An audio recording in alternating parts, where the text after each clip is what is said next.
Bueno, mi nombre es Juan Espedaletti, pertenezco al Departamento de Matemáticas de la Universidad Nacional de San Luis, al Instituto de Matemática Aplicada San Luis, dependiente de CONICET. Este es un trabajo en conjunto hecho con mi alumna, Natalie Cantizano, y Ariel Salort, de la Universidad de Buenos Aires. Bueno, empiezo con una introducción, que es en realidad lo que motiva el trabajo que hemos hecho.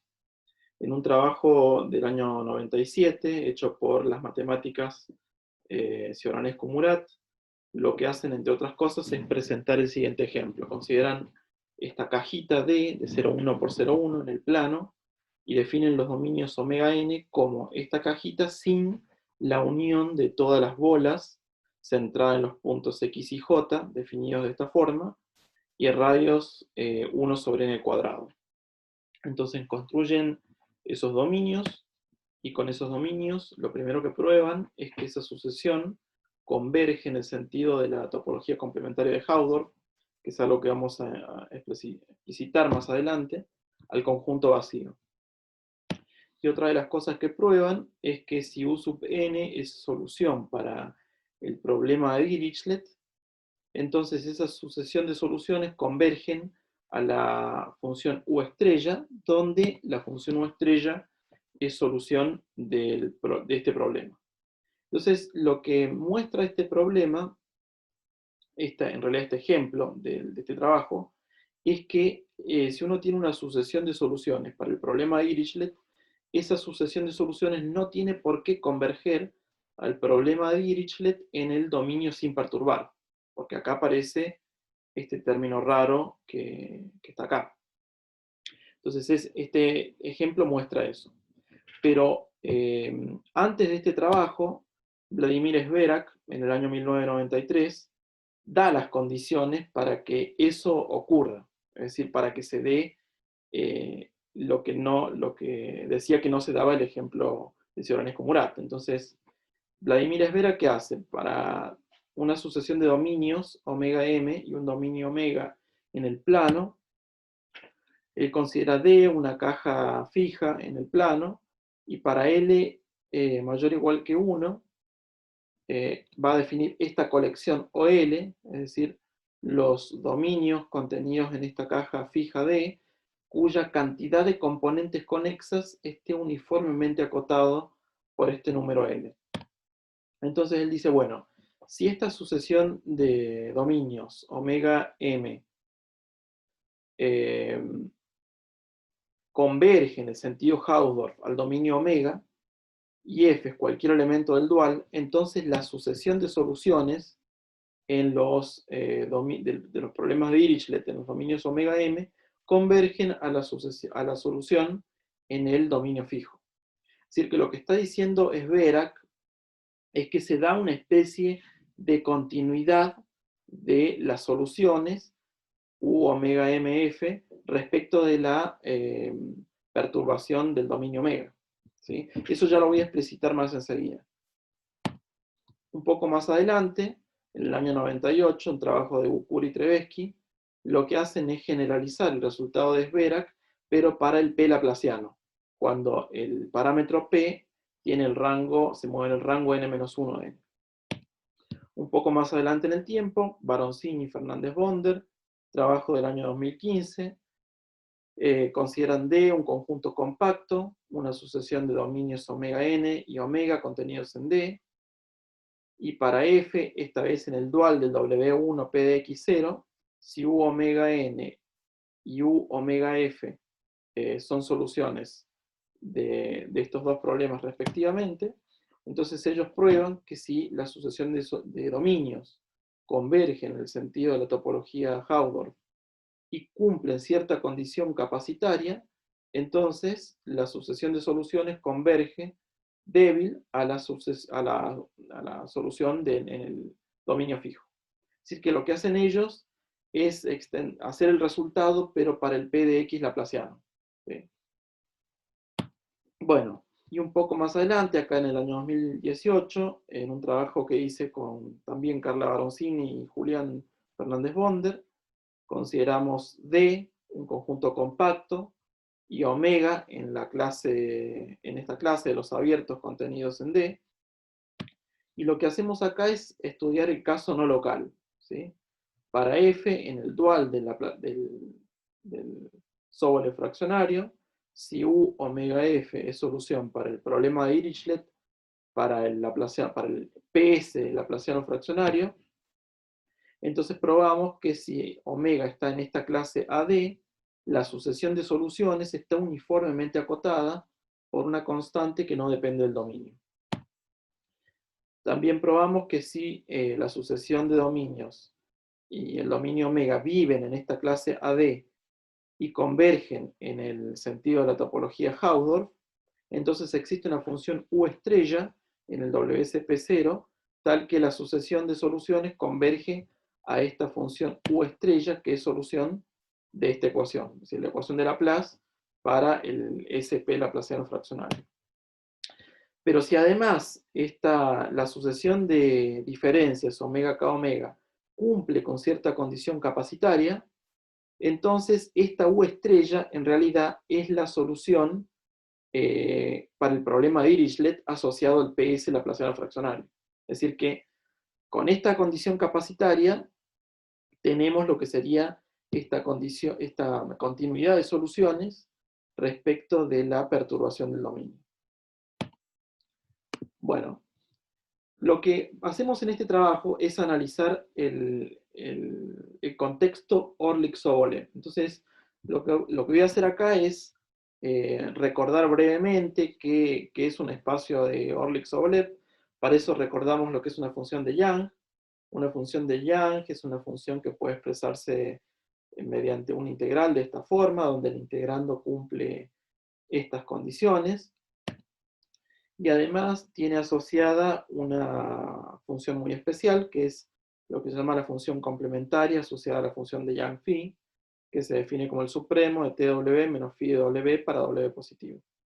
Además de esta definición, o mejor dicho, con esta definición que tiene la función de Young, esta función de Young también cumple con ciertas condiciones asintóticas y además resulta ser convexa. Eso es crucial también para los resultados. Entonces, si uno tiene una función de Young que cumple esta condición, que no es otra cosa que la condición de Lieberman sobre la derivada de la función de Young, ¿sí? Esta condición va a ser muy importante. Además, el lado derecho de esta condición es equivalente a lo que es la condición delta 2, ¿sí? Entonces definimos lo que va a ser el espacio de Orlix, ¿sí? El LFI, que son las medibles, que cumplen que esta integral es finita, y además viene endosado con la norma de Luxemburg. En realidad, estos en los libros es lo que se llama las clases de Orlix. Y a posteriori, los libros definen los espacios de Orlix mediante las clases de Orlix. Pero como la función phi cumple esto, y el lado derecho es equivalente a la condición delta 2, cuando la phi es delta 2, lo que son las clases de Orlix coinciden con el espacio de Orlix. Por eso, en este trabajo, estos son lo llamamos directamente espacios de Orlix, porque la función phi cumple la función delta 2, la condición delta 2, que hace que todo coincida, ¿sí? Entonces, con los espacios de Orlix a mano, definimos lo que son los espacios de Orlix-Sobolev. No son otra cosa que las funciones que viven en el phi y cuyo gradiente vive en el phi. Y este espacio de Orlix lo consideramos endosado con lo que es la norma de Orlix-Sobolev, ¿sí? Bueno, ¿cuál es el problema que nosotros estudiamos? Para phi, función de Young, vamos a considerar lo que se llama el phi laplaciano, que es esto que está acá, donde phi chiquito es la derivada de la phi grande, y para omega abierto y f en el phi estrella, consideramos el problema de Dirichlet asociado a este phi laplaciano. Entonces lo primero que hacemos en el trabajo es mostrar existencia para el problema Dirichlet asociado al phi laplaciano, ¿sí?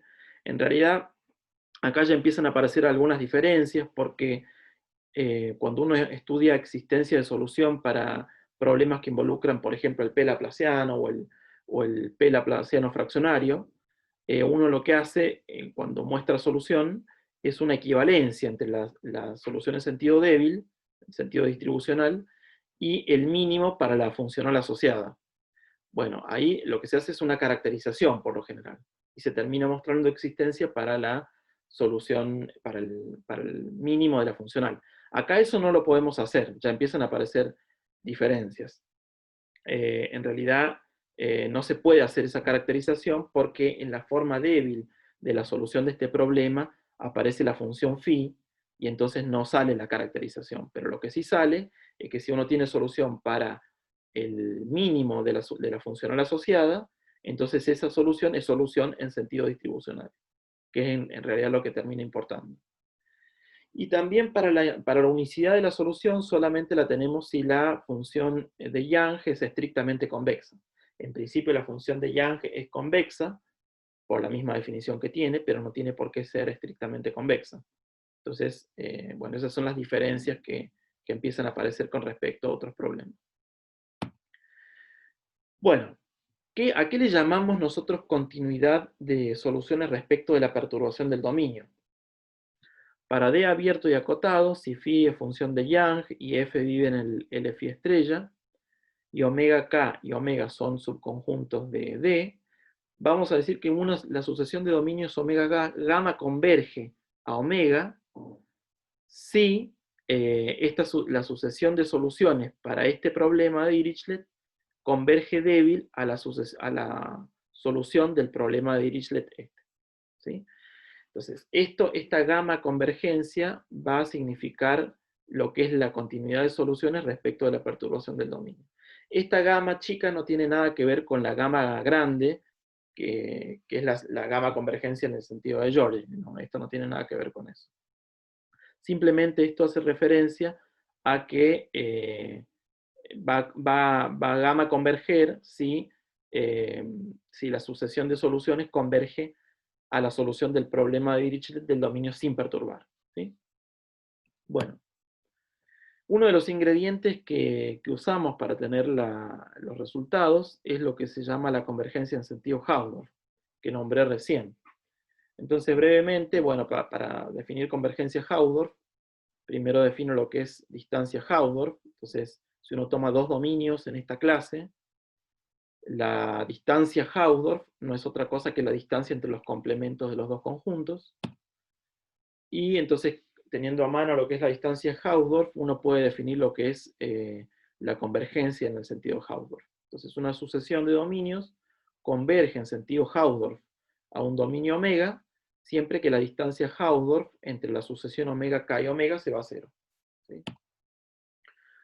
Bueno, entonces, una de las cosas que nosotros probamos es que si f pertenece al L phi estrella y phi es función de Young, y cumple esta condición de Lieberman sobre la primera derivada de la función de Young, y además pedimos que la derivada de la función de Young sea convexa, si la sucesión de dominios converge en sentido Hausdorff a omega, entonces va a existir una función B en el W1 phi, tal que la sucesión de soluciones converge débil a esta función B, donde esta función B cumple la ecuación de Laplace para el laplaciano phi, para el phi laplaciano. ¿Sí?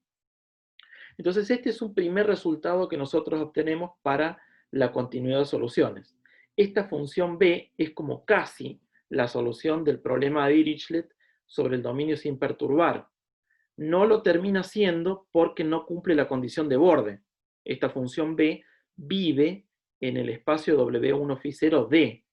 Para que esta función B sea la solución de Dirichlet en el dominio omega, debería vivir en el W1 phi 0 omega. ¿Sí? Y entonces ahí uno tendría la continuidad de soluciones. Pero si uno no pide nada más que esto, lo que sale es que esta B es solución de esto, pero no es solución del problema de Dirichlet. Entonces, para eso, el ingrediente que va a permitir que eso se cumpla va a ser lo que se llama la phi capacidad, que no es otra cosa que el concepto de capacidad adaptado al contexto Orlik-Sobolev. ¿Sí? Entonces, ¿qué va a ser esto de la phi capacidad? para phi función de Young, si es un conjunto abierto cualquiera, uno primero define esta clase, la clase S phi E, como las funciones que viven en el W1 phi Rn, tales que son mayores o iguales que 1 en algún entorno del conjunto E. Entonces, con esta clase a mano, uno puede definir lo que es la phi capacidad como el ínfimo de estas integrales sobre la clase S phi E. Entonces, con el concepto de phi capacidad a mano, lo que podemos hacer es probar la continuidad de soluciones respecto de la perturbación del dominio. Entonces, si la función phi es una función de Young que cumple esta condición de Lieberman sobre la derivada de la función, y además la derivada es convexa, si la sucesión de dominios converge en sentido Hausdorff omega, y además se cumple que la sucesión de diferencias entre omega k y omega, la sucesión de capacidades, ¿sí? De phi capacidades de omega k sin omega, se va a cero, entonces podemos tener la ansiada continuidad de soluciones respecto de la perturbación del dominio. Básicamente lo que hace este concepto de capacidad es de alguna manera caracterizar los espacios de Sobolev, ¿sí? Entonces, lo que hacemos en las cuentas es caracterizar los espacios de Sobolev, de Orlik-Sobolev, mediante el concepto de capacidad, y esta condición es clave para obtener la continuidad de soluciones. También lo que nos sale en el trabajo es obtener la continuidad de soluciones, pero sin recurrir a la restricción capacitaria. Entonces, si tenemos una función de Young que cumple esta condición de Lieberman, la sucesión de dominios converge en el sentido de la topología complementaria de Hausdorff omega, pero si en lugar de poner la condición capacitaria ponemos esta condición integral, entonces también tenemos la continuidad de soluciones. Básicamente, esta condición de esta integral finita lo que hace es que el Orlik-Sobolev se meta compactamente en el espacio de las funciones Helder continuas, ¿sí? Entonces, lo que va a permitir eso es que uno va a tener que la sucesión de soluciones va a ser una sucesión de soluciones equicontinuas, uniformemente equicontinuas, y uniformemente equicontinuos y Helder. Entonces, eso lo que permite, por el criterio de Arcela-Ascoli, es hacer aparecer la función límite que va a terminar siendo la solución en el problema de Dirichlet asociado al operador phi laplaciano en el dominio sin perturbar. Entonces, así es como juega esta condición de integral finita. Bueno, también nosotros analizamos en este trabajo algunos casos particulares de dominio donde tenemos la continuidad de soluciones. Entonces, si phi es función de Young, como siempre, que cumple esta condición de Lieberman y la derivada es convexa, si la sucesión de dominios converge en sentido Hausdorff omega, entonces tenemos la continuidad de soluciones cuando, por ejemplo, toda la sucesión de dominios es uniformemente Lipschitz, o sea, cuando es la gráfica de la misma función de Lipschitz. Todos son gráficas de la misma función de Lipschitz. También tenemos la continuidad de soluciones cuando todos los dominios son convexos. Y también se cumple cuando todos los dominios omega k son subconjuntos del dominio omega. O sea, en cualquiera de estos casos particulares tenemos la condición, la continuidad de soluciones, ¿sí? También hacemos algunas generalizaciones asumiendo las mismas hipótesis que, por ejemplo, en el teorema donde está la restricción capacitaria. También podemos tener continuidad de soluciones para operadores más generales como este, donde D es una función no negativa y acotada. También podemos generalizar al caso de operadores en forma divergente que cumplan el principio del máximo y esta desigualdad. Y finalmente lo que hacemos es una extensión al caso no local. Consideramos lo que es el phi S laplaciano fraccionario, donde este de S son los llamados cocientes de Helder, y obtenemos resultados de continuidad de soluciones respecto de perturbaciones del dominio para este caso no local, ¿sí? Entonces, si tenemos esta condición de Lieberman, la derivada convexa, pero la restricción en este caso va a ser que P menos más 1 sea mayor que N, siempre y cuando la sucesión de dominios converja en sentido Hausdorff a omega, entonces la sucesión de soluciones converge a la solución al dominio sin perturbar. ¿Sí? En realidad se puede probar que esta restricción, fíjense que acá uno puede tener la continuidad de soluciones sin recurrir a la condición capacitaria, porque esta condición en realidad implica la condición integral. ¿Está bien? Entonces, usando los mismos resultados que salen las cuentas para probar el teorema de la continuidad de soluciones sin la restricción capacitaria, nos sale también probar esta continuidad de soluciones para el caso no local. Bueno, muchas gracias por la atención y cualquier duda o comentario lo pueden hacer en la parte que está abajo del video.